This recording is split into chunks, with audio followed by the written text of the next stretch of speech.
Hi ladies and gents, Pond here with another video for Rise of Empires, Ice and Fire. Thank you so much for your previous likes, comments and subscriptions to the channel. If you haven't subscribed already, why not click on that button and ring the bell so you can get notifications of whenever I'm dropping videos on the channel. And now onto the topic of this video, and in this one I want to talk about resource stations. So these are resource stations for the whole alliance. Where are you going to find the option for them? Well, if you click onto Alliance menu, you see they have their own section in Alliance Resource Station. Now, key point of note here, resource stations are only for alliances in newer states, brand new states. So for those of us in older states, for instance, all my accounts in state 55, we do not have the option for a resource station in state 55. Many older alliances, older states, you will not have this option. So I wanted to talk about in this video why we have the resource station and what you can do. So first off, the why. Well, for those of us in the older states, when we first started playing the game, you could actually gain improvements to your resource tiles through alliance technology. So what do I mean by resource tiles? The resource tiles are these items here on the map. So you have the 4 different normal resource tiles for quarries for marble, farms for food, iron mines for iron, and then of course lumber yards for your lumber. There are also gem mines as well for getting diamonds. Now, the further outside of the map that you are, the lower the level of these resource tiles. So you can see a level 2 iron mine only has 25,000 resources on it, so it's a very low quantity. Up to level 3, that's got slightly more. Now, the closer into the middle of the map you get, the higher the resource tile level will become. So you can see here we've got a 5, 6, 7. You'll see some 8s, etc.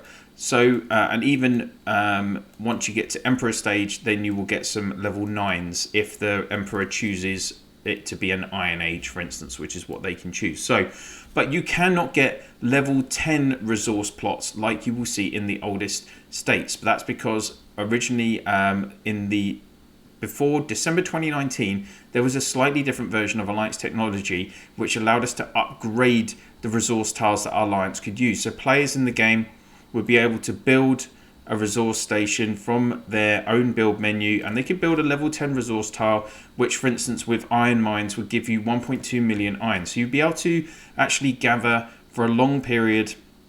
And why was this important? Because on Monday, obviously, it's a gathering day. If you could gather a higher troop load on those resource tiles, then it will give you more points. And for those of you that are running farms, obviously, the longer you can and the more resources that you can gather on the tiles, then the more you're going to accumulate. So those were reasons for having that technology. Now, at some point, the devs stopped that, as I say, from when they refreshed the Alliance technology, and they did that in December 2019. After that, alliances couldn't get level 10 tiles, and for a long time people were trying to get them. I've had many people asking to join our alliances in 55 and then go back to their own state with farms so they could place level 10 tiles. I know many people have done that. So now what the devs have done is come up with this solution for newer states with the resource station. So what is the resource station? Basically it allows for resources to be gathered quickly and safely, as they cannot be attacked by enemies, which is different to resource tiles. And the higher the alliance tech, the higher the resource station storage. Now they do have the 4 different types of resources available. So granary for food, lumber storage for lumber, marble for marble, iron storage for iron. There are some prerequisites for unlocking these stations. So you can see for the granary and lumber, you need 50 alliance population. You need 160 tech value, which is very low. As you can see, we're already up to 1.4k in our alliance here. And then for marble and iron, it's 60.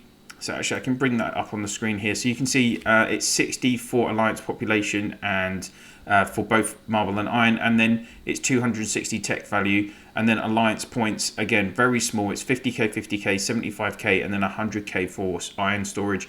You can see we're way, way, way beyond that already, only a couple of weeks into starting our alliance.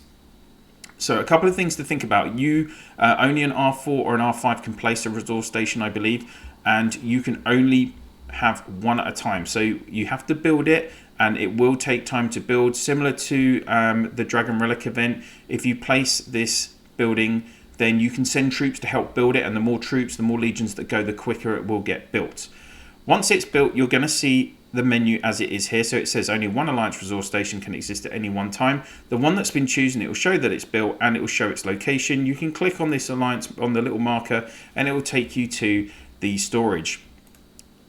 You can send one legion at a time from your account. So if I've already got a legion gathering there. If I click on gather again, you can see you can only send one troop to this alliance resource station. If we look on the details, it does have a capacity of 100. So every single member of your alliance can send a legion to gather in this storage. And you can see that the total storage capacity at the moment is actually 27.4 million iron.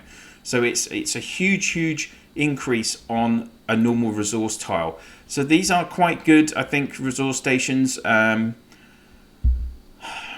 think there are some downsides to them. Obviously, you do have to build it, and that does take time. That means that you're losing out on being able to gather while you're waiting for the new building to finish building. You can only send one legion at a time. Obviously, for players that are in the older states, we can place up to 8 tiles a day, level 10 tiles a day, and use them for troops to gather on them. So that they're not a perfect solution. On the flip side, obviously, one plus is that these storages do have a very high capacity, and your troops gathering in them are protected, unlike on normal resource tiles, and we all know that some states do like to hit gathering tiles. So I think it's swings and roundabouts, I think, with what's best and the abilities. Even if you think about it, you can send a legion to gather in your storage, and even on these maps, you still have, as I showed earlier, you do have higher level resource tiles in the middle of the map. 8, for instance, a level 8 iron mine that's got 800,000 resources. Once you get into the Emperor phase, taking the throne, the Emperor can place it. As I say, you can get level 9 tiles, which are very close to the capacity of a level 10 anyway. So having this extra element where you can gather safely, I think is a nice addition. I don't believe that this has been added for states that are in like the 100s and 200s. I'd be interested to hear from players in your states. Are you the ones that are in limbo here? Do you don't have level 10 tiles, and also you don't have resource stations? I'd be really interested to hear your thoughts on the comments. That was just something that popped into my head about it. But that's everything really that I wanted to discuss on resource stations. If you've liked this video, then please do click on that like. And if you have any comments or thoughts, as I say, from various states in the game, what you think about how the devs have developed and changed things regarding gathering resources over the lifespan of the game. Obviously, it's now very different for those of us who were playing from within the first year of the game, started within the first year or 18 months of the game, to those of you that are playing now. So I really would be interested to hear your comments on this subject. And if you could please share this video and my channel in your Alliance chat, Province chat, and through Line, WhatsApp, Viber, Discord, whatever you use to communicate with your fellow players in the game, that would be very much appreciated. That's it for now. Thank you so much for watching, and I'll see you soon.